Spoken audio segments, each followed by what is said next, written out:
같이 읽습니다. 시작. 게으른 자는 자기의 손을 그릇에 넣고서도 입으로 올리기를 괴로워하느니라. 거만한 자를 때리라. 그리하면 어리석은 자도 지혜를 얻으리라. 명철한 자를 견책하라. 그리하면 그가 지식을 얻으리라. 아비를 구박하고 어미를 쫓아내는 자는 부끄러움을 끼치며 능욕을 부르는 자식이니라. 내 아들아, 지식의 말씀에서 떠나게 하는 교훈을 듣지 말지니라. 망령된 정의는 정의를 없이 여기고 악인의 입은 죄악을 삼키느니라. 심판은 거만한 자를 위하여 예비된 것이요 채찍은 어리석은 자의 등을 위하여 예비된 것이니라. 아멘. 24절에 보니까 게으른 자는 자기의 손을 그릇에 넣고서도 입으로 올리기를 괴로워한다는 거예요. 이런 사람이 있을까 싶습니다. 얼마나 게으른지 자기의 손을 그릇에 넣어가지고 넣기는 넣었는데 그 손을 입으로 가져가기를 싫어서 먹지를 못한다는 것입니다. 이렇게 게으른 사람이 있을까 싶어요. 근데 마태복음 25장에 보니까 주인이 한 달란트 받은 종을 향하여 이 악하고 게으른 종아 그러죠. 그러니까 주인이 하라고 시키는 걸 안 하면 악하고 게으른 종이 됩니다. 하나님이 우리에게 하라고 시키신 일을 우리가 하지 않으면 악하고 게으른 종이 됩니다. 하나님이 우리에게 시키신 일은 무엇입니까? 우리가 늘 하나님의 음성을 듣고 하나님을 바라봄으로 하나님을 닮은 하나님의 자녀가 되는 것입니다. 그래서 우리가 하나님의 증인으로 살아가는 것입니다. 그게 하나님 우리에게 시키신 일이 해야 할 일입니다. 그래서 하나님은 끊임없이 우리에게 말씀을 하시고 말씀을 주셨어요. 심지어 그 말씀이 어디에 있다 그래요? 하나님 우리에게 말씀을 주셨는데 그 말씀이 어디에 있느냐? 로마서 10장 8절에 보니까 그러면 무엇을 말하느냐? 말씀이 내게 가까워 내 입에 있으며 내 마음에 있다 하였으니 곧 우리가 전파하는 믿음의 말씀이라.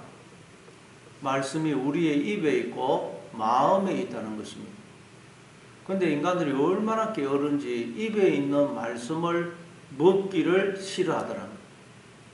입에 있는 말씀을 먹는다는 것은 여러분 말씀을 먹는다는 것은 뭐겠어요? 그 말씀으로 우리가 생각하는 걸 말해요. 음식은 먹으면 그 소화가 되는데 말씀을 먹으면 소화가 된다는 말은 생각을 하는 생각. 근데 얼마나 인간들이 게으르든지 말씀이 입에 있는데도 그걸 먹기를 싫어하는, 씹는 것조차 싫어하는, 얼마나 게으른지 생각을 안 한다는 거예요. 그리고 또 말씀이 마음에 있다 그래요. 그럼 이 마음이 있으면 그 말씀으로 생각을 해하면 됩니다. 근데 인간들이 얼마나 게으른지 생각조차 하기 싫어하더라고요. 생각을 하는데 무슨 돈이 필요합니까? 무슨 큰 힘이 필요합니까? 그게 아닙니다. 근데 인간들이 얼마나 게으른지 생각을 하는 것조차 귀찮아한다.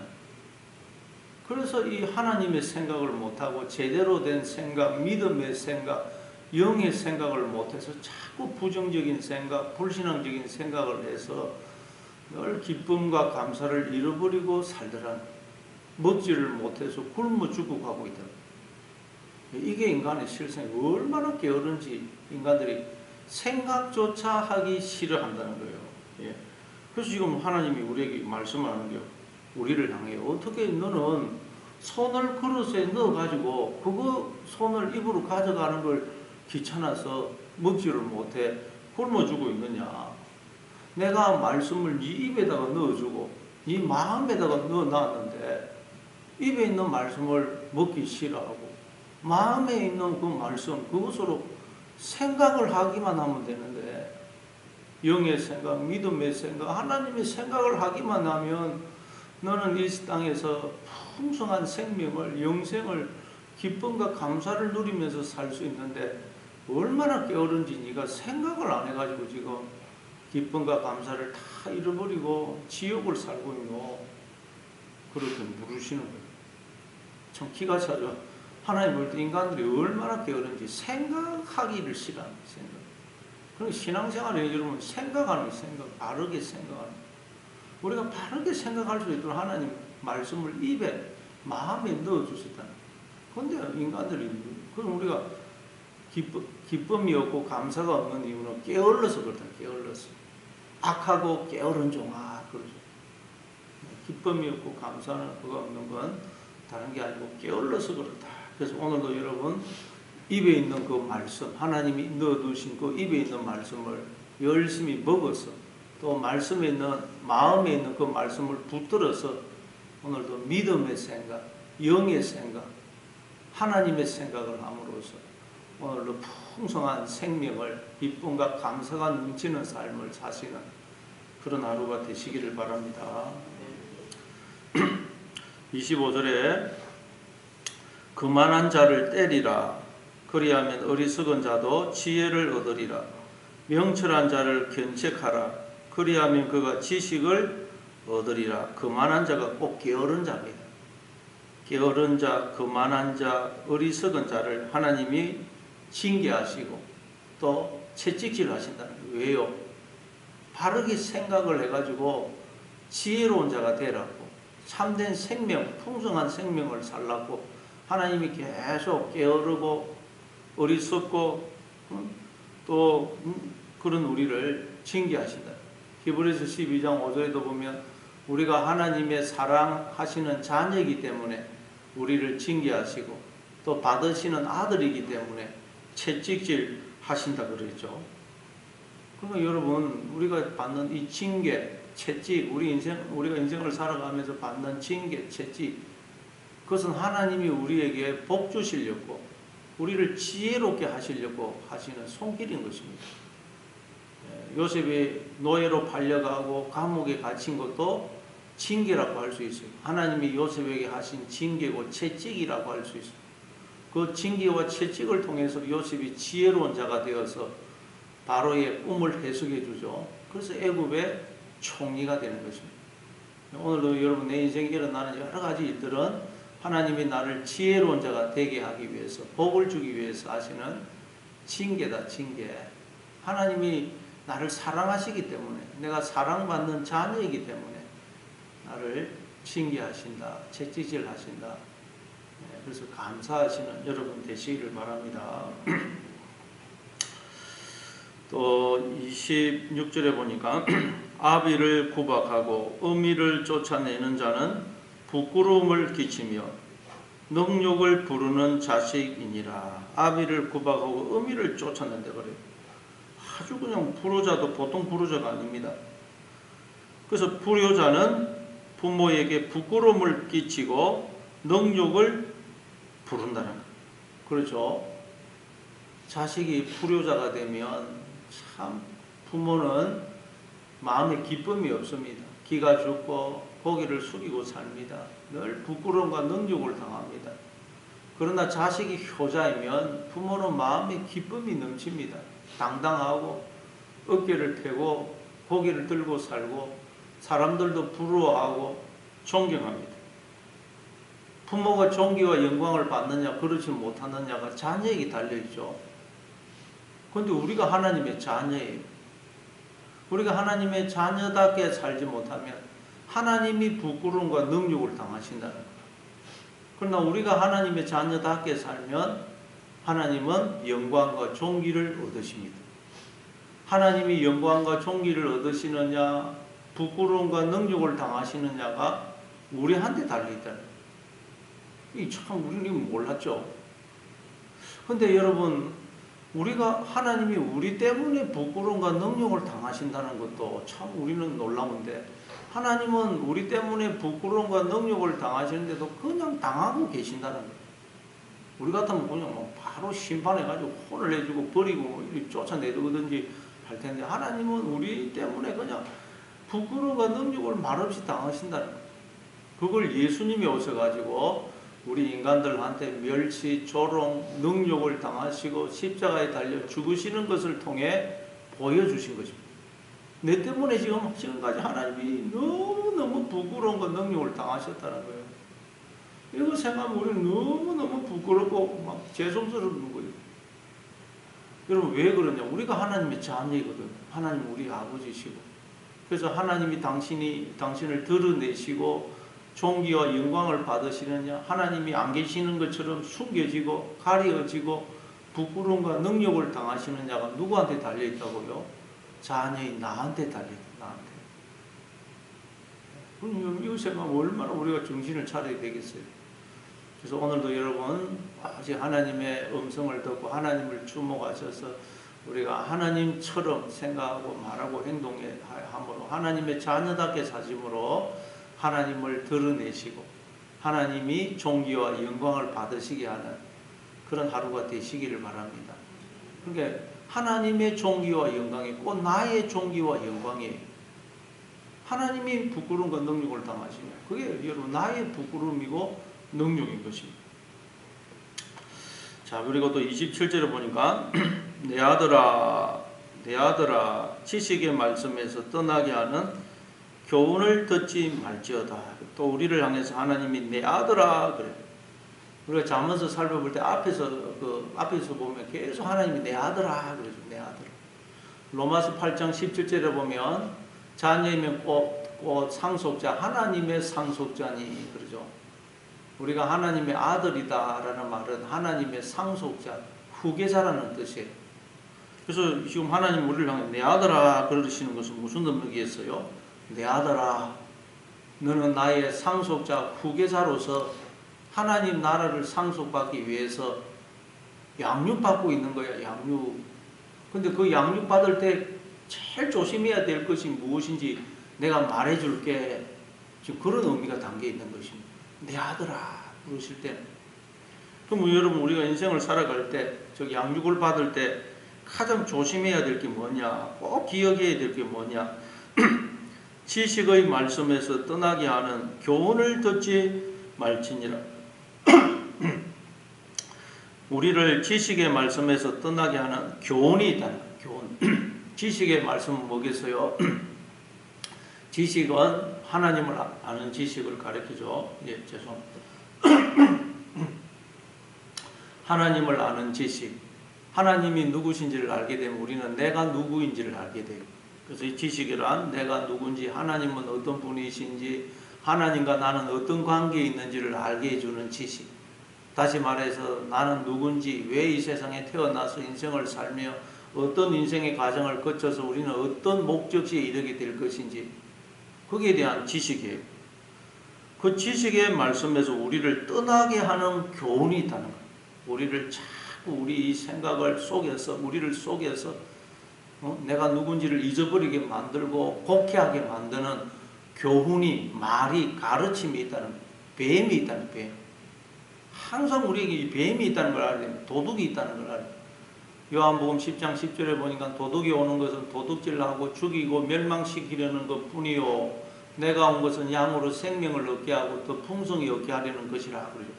도둑이 있다는 우리에게서 모든 생명과 복을 도둑질하고 우리를 죽이고 멸망시키기 위해서 오는 여러분 도둑이 있습니다.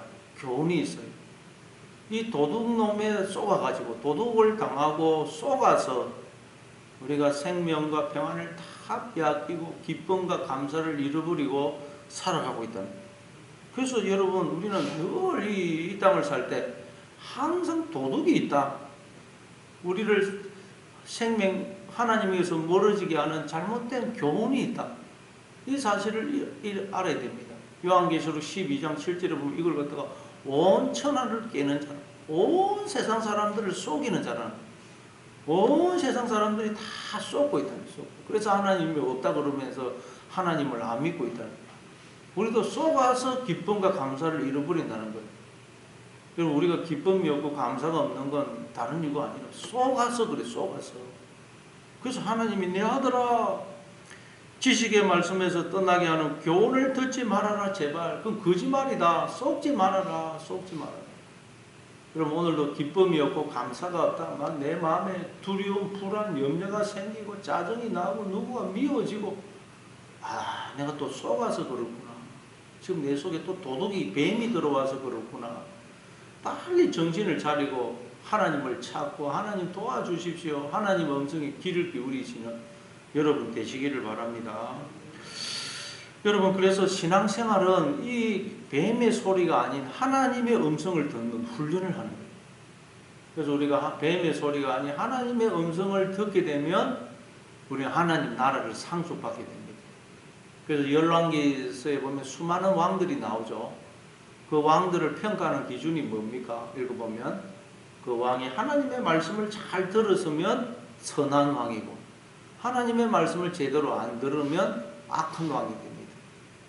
우리도 여러분 다 하나님 나라를 상속받는데 그 나라를 제대로 상속받느냐, 선한 왕이 되느냐가 하나님의 말씀을 잘 듣느냐 안 듣느냐에 달려있다.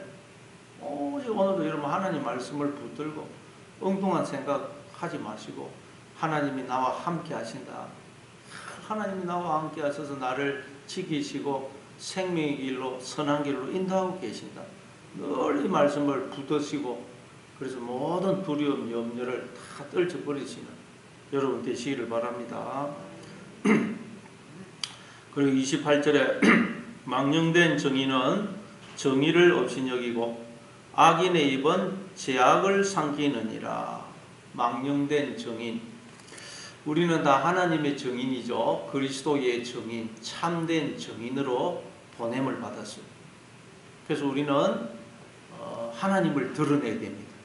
세상 사람들이 우리를 보면서 하나님을 발견할 수 있어요. 우리가 하나님의 정인이고 하나님의 형상이고 하나님의 자녀고 하나님의 몸이고 우리가 그리스도의 편지거든요.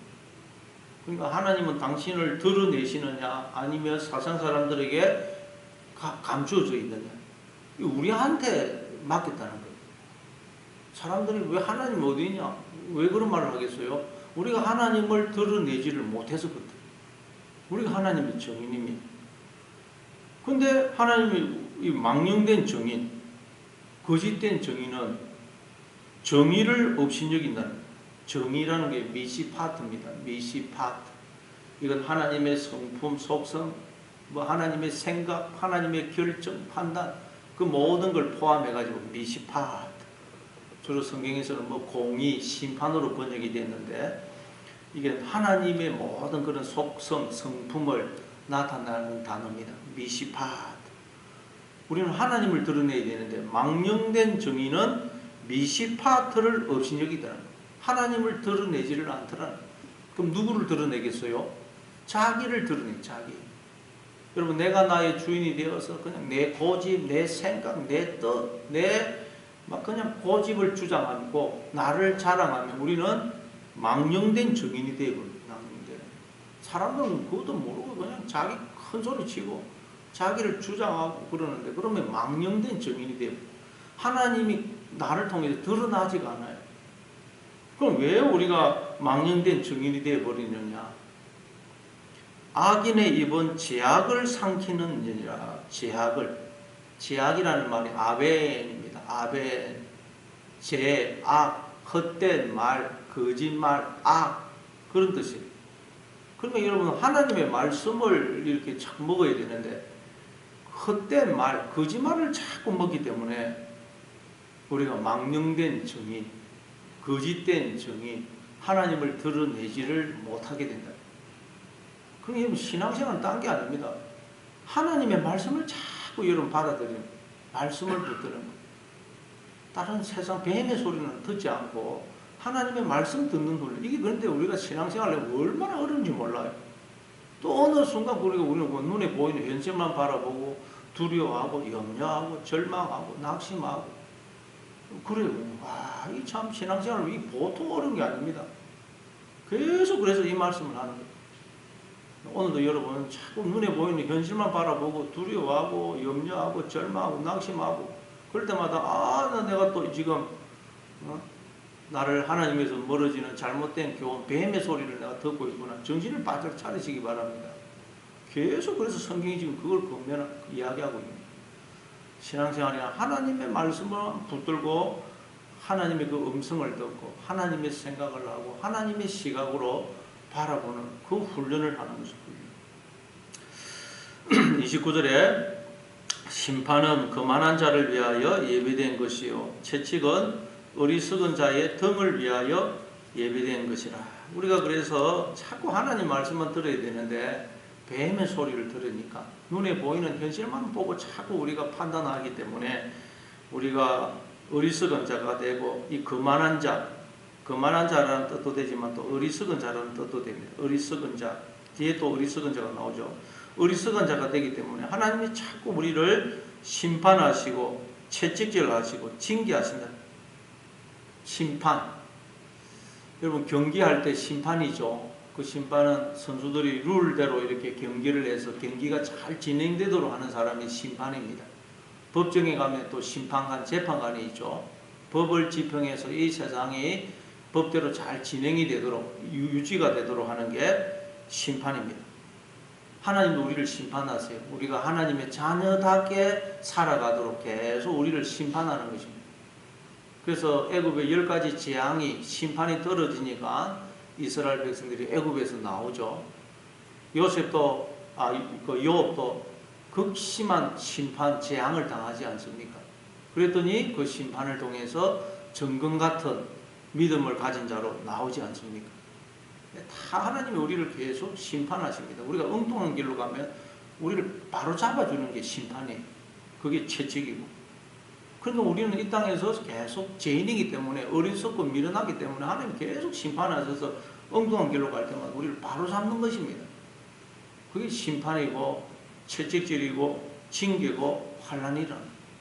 근데 우리는 하나님 우리를 심판하시고 징계하시고 채찍질 하시면 하나님이 나를 사랑하시지 않는 것처럼, 나를 버리신 것처럼 오해를 하더라고요. 그래서 욥도 욥기서 21장 7절에 보니까 어찌하여 악인이 생존하고 장수하며 세력이 강하냐. 하나님 안 믿는 사람은 저렇게 그냥 평안하게 살고 오래 살고 아무 일도 없는데 왜 하나님 믿는 나는 왜 이렇게 어렵고 힘드냐. 그렇게 오해를 하더라고요. 그럼 하나님이 아예 버리시는 거, 그게 가장 큰 저주고 심판입니다. 버리시는 거. 징계하시고 심판하시고 채찍질 하시는 것은 하나님이 우리를 사랑하시기 때문에 그렇게 하시는 것입니다. 그런데 성도들이 계속 오해를 하다, 오해. 그래서 시편, 우리가 대표적으로 아는 그 시편 73편에도 보면 이 아삽이 이렇게 하나님 앞에 이야기하죠. 시편 73편 2절에 보면 나는 거의 넘어질 뻔하였고 나의 걸음이 미끄러질 뻔하였으니 이는 내가 악인의 형통함을 보고 오만한 자를 질시하였음이로다. 그들은 죽을 때에도 고통이 없고 그 힘이 건강하며 사람들이 당하는 고난이 그들에게는 없고 사람들이 당하는 재앙도 그들에게는 없나니. 나는 너무 이 어려움을 당하는데 예수 믿는 나는, 예수 안 믿는 사람은 보니 어려움도 없고 잘 살아요. 하나님 어떻게 이럴 수가 있습니까? 이해가 안 되더라. 역사 속에 모든 성도들이 이런 갈등을 했어요. 그런데 여러분, 하나님이 우리를 사랑하시기 때문에 자꾸 엉뚱한 길로 가는 우리를 자꾸 돌이키는 거, 그게 심판이고 징계고 채찍이라는 거. 그게 복이라는 거, 복. 예레미야 12장 1절에도 보면 여호와여 내가 주와 변론할 때는 주께서 의로우시니이다. 그러나 내가 주께 질문하옵나니 악한 자의 길이 형통하며 반역한 자가 다 평안하면 무슨 까닭이니까. 성도가 다 이런 고민을 하다. 그러나 여러분, 우리는 하나님의 자녀이기 때문에 하나님이 우리를 바로 잡으시려고, 복을 주시려고 우리를 계속 징계하신다. 부모가 여러분 자녀 그냥 내버려 둡니까? 계속 양육하지 않습니까? 그래서 하나님이 우리 인생을 이렇게 징계하신다. 그래서 로마서 5장 3절을 보면 다만 이뿐 아니라 우리가 환난 중에도 즐거워하느니 환난은 인내를 연단은 소망을 이루는 줄 아니로다. 그래서 오늘도 여러분 무슨 일을 만나든지 하나님이 또 나를 바로잡고 계시구나, 나를 깨우치고 계시구나, 나를 지혜롭게 하기 위해서 그러시구나, 또 이 일을 통해서 하나님이 나를 더 깨우치시는구나 생각하시고 무슨 일을 만나든지 소망을 가지시고 기뻐하고 감사하시는 여러분 되시를 바랍니다.